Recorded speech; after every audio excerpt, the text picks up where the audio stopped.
Както всеки път, тазгодишните матури също не се разминаха без изцепки. Зрелостниците допускат какви ли не безумни грешки, дали от бързане или просто от незнание, те всяка година ни разбиват от смях. Напрежението при полагане на такъв важен изпит със сигурност е голямо, но някои от тези бисери са истински срам за българската култура и общество. Не става дума за граматичните и правописните грешки, а за познанията на младите за историята и творците на България.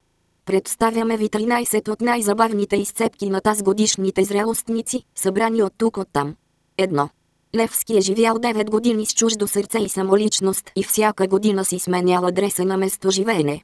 По тази причина той забравял уютния си дом и нямал време дори за физиологичните си нужди. 2.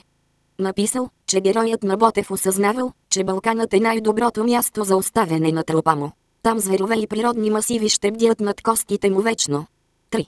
Ваймарко бил генерален спонсор на априлското въстание. 4. Изкуството има приятно свойство да се нагажда на всеки по-отделно. 5. Според които първо от холера се разболява лирическият герой на Дебелянов, а после и своя автор. 6. Последният работодател на Иван Вазов му казал да стане поп или композитор. Казал му да си ходи в България, че там имало повече работа за него. 7. Жребица означава, че момичето е твърде разкрепостено. 8. На пода лежал и едва дишал труп, редом седяла жената на трупа, а братът на трупа лежал в другата стая в безсъзнание. 9. В началото героите се срещат случайно, като участват в пътно-транспортно происшествие, а в следващия момент се целуват, сякаш са двойка. 10. Алеко е комунист. Алеко е модернист, символист, конформист. Алеко е най-известният революционер за свободата си. Алеко е възрожденски творец. Алеко твори в областта на леката литература, в произведенията му няма насилие, покъртителни човешки драми, убийства и кръв. Повечето от тях завършват смешно и щастливо. 11. Кокошките стават рано сутрин и започват да снасят. Добрите деца трябва да следват техния пример. 12. Железния светилник, султана е железния от светилницата. 13. Вапцаров пише новата поетика по време на българската литература. Вапцаров твори в свое направление, което се поделя на различни дялове. Вапцаров отрича изкуството. Той мисли, че то не влияе положително на хората.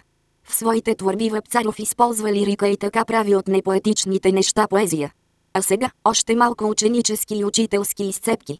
Хан Крум издебнал самозадоволените ромеи в дерето и ги изненадал отзад. Камилите издържат дълго в пустинята, защото имат вода в бъбреците. Ученически, Кочо го извади кървав от жена си и го заби в себе си. Баба Илица не обръща внимание на факта, че е жива. Баба Илица захвърля детето си в реката и започва мъжки да се бори с кола. Но детето не е умряло, то само се преструва. Ето сега ще пъхнем един корен отдолу и членовете ви ще изпопадат. И защо баба Илица не оставя детето директно в лодката? Ами така тя може да го настъпи, докато вади кола. Нашите прадеди са живели в колиби. Те не са имали дрехи, ризи, нищо освен една дупка, за да излиза пушека. За да си създадат семейство, те са разполагали само с един съвсем примитивен инструмент. По време на фараоните, живите са балсамирали мъртвите, за да не се отекчават.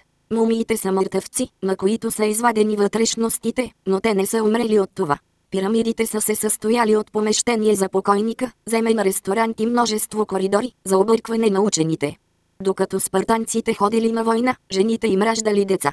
За тази цел те били тренирани от най-ранна възраст.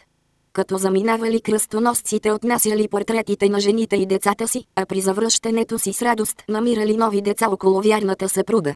Абрахам Линкълн е роден в дървена колиба, която построил собственоръчно. В 19 век се развило мисионерството. Нещастните мисионери, които отивали в Китай, се връщали обезглавени.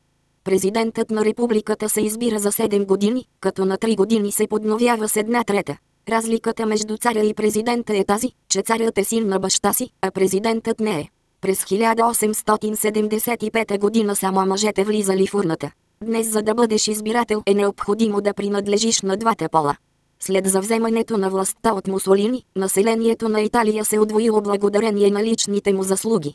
През деня Земята се върти около Слънцето, а през нощта около Луната. Като се върти Земята показва задницата отпред и предницата отзад. Земните меридиани разделят Земята на 24 парчета. Те служат за да въртят Земята около Луната. Има два тропика – тропика на рака и тропика на проказата. Климатът в Гвиана не е здрав, защото в нея изпращат каторжници. Там има гори от девственици, които доставят строителен материал.